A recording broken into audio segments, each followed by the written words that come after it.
Assalamualaikum para sahabat. Ini adalah deretan dari tanaman terong saya ya. Jadi tampak subur ya para sahabat. Alhamdulillah. Ada satu ini yang masih belum subur ya. Tapi yang lain-lain daunnya sudah mulai melebar ya. Dan semuanya bisa sebagian besar ya. Jadi sudah mulai membesar. Nah, saya akan tunjukkan yang sebelah sana. Jadi ini saya tanam belakangan ya tanaman terong saya. Nah, yang saya tanam yang pertama ya itu sudah mulai berbunga ya para sahabat ya. Nah, ini saya tunjukkan. Nah, yang bagian ini. Nah, yang bawah ini adalah tanaman terong saya ya. Jadi semuanya subur. Nah, seperti ini sudah mulai berbunga para sahabat. Alhamdulillah. Ya, jadi nanti saya sampaikan bagaimana cara perawatannya. Pendek kok sudah ini ya sudah berbunga begitu ya para sahabat ya. Nah, ini juga demikian. Nah, ini juga sudah mulai keluar ya bunganya. Nah, ini yang kurang subur ya para sahabat ya, tetapi sebagian besar semuanya hampir semuanya yang di sini sudah mulai berbunga lah ini ya. Ini malah sudah muncul bakal buahnya ya, ada di sini nih para sahabat ya. Alhamdulillah ya, jadi bakal buahnya sudah muncul. Terus kemudian ini juga demikian ya para sahabat ya. Jadi senang sekali. Nah, saya nanti akan saya tunjukkan rahasianya. Nah, ini sedang bunga, bunganya warna ungu ya. Nah, ini ya, jadi saya tunjukkan. Nah, ini juga demikian ya, bunganya sudah kuncup ya. Nah, ini bunganya juga mekar ya. Nah, ini bunganya sedang mekar. Kemudian ini sudah muncul bakal buah. Nah, ini sudah muncul bakal buah. Nah, cara perawatannya gampang para sahabat ya. Jadi sebenarnya yang di daerah sini ini ya, daerah sini ini ya.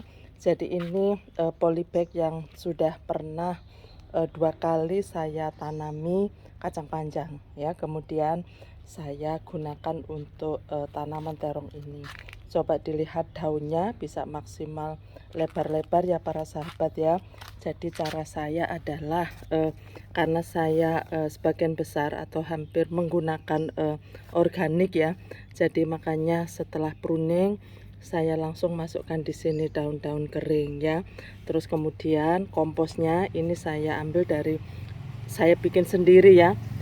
Saya bikin sendiri, yaitu dari daun-daun kering yang ada di kebun saya. Kebetulan sebagian besar adalah dari pohon mangga, daun mangga ya, maksud saya daun mangga. Terus kemudian saya tambahkan limbah dari dapur begitu ya. Ini ranting-ranting juga begitu ya, ini bisa menjadi tanam pupuk ya.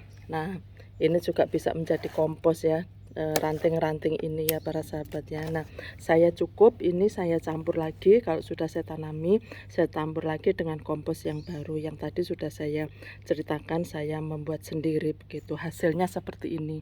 Jadi ini adalah kompos yang saya buat sendiri, dan ini sudah 3 kali saya tanami begitu, dan hasilnya bisa dilihat ya para sahabat ya. Semuanya bisa menjadi subur seperti ini ya. Jadi inilah para sahabat keuntungan kita kalau kita membuat kompos sendiri. Selain dari biaya ekonomis ya, jadi kita tidak membeli lagi ya. Secara ekonomis kita tidak membeli lagi untuk kompos, kita bisa bikin sendiri. Di samping itu coba dilihat tanamannya bisa menjadi subur dan bisa berbuah ya. Jadi pendek-pendek sudah berbuah seperti ini ya para sahabat ya. Jadi inilah para sahabat, jadi saya sangat diuntungkan sekali ya dari para senior yang membuat kompos terlebih dahulu, terus kemudian saya tiru dan ini adalah hasilnya para sahabat ya. Tanaman terong saya bisa menjadi subur meskipun ini sudah saya tanami 3 kali ya. Kemudian kita tambahi kompos lagi begitu ya. Dan hasilnya sampai sekarang sudah bisa berbuah ya, ada bakal-bakal buahnya dan berbunga seperti ini ya. Jadi senang ya para sahabat ya kalau lihat tanaman kita juga subur. Jadi makanya tidak ada ruginya ya para sahabat ya. Kita kita apa ya? Kita membuat kompos itu tidak ada ruginya ya, dan ini bisa dilihat hasilnya.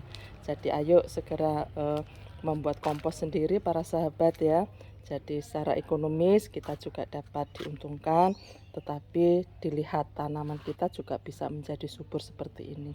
Jadi tidak perlu khawatir kalau kita tanam menggunakan kompos sendiri terus kemudian tanaman kita tidak menjadi subur. Kenyataannya menjadi subur karena kandungan daripada kompos itu terdiri dari limbah dapur, kemudian air leri juga masuk di situ ya, cangkang telur ya, pokoknya semua yang kita makan ya itu kita yang sudah tidak kita makan atau sampah-sampahnya itu bisa kita gunakan untuk bahan kompos ini dan hasilnya ini ya. Baik para sahabat, itu adalah berbagi saya. Terima kasih, salam sukses, wabillahi taufik wal hidayah, wassalamualaikum warahmatullahi wabarakatuh.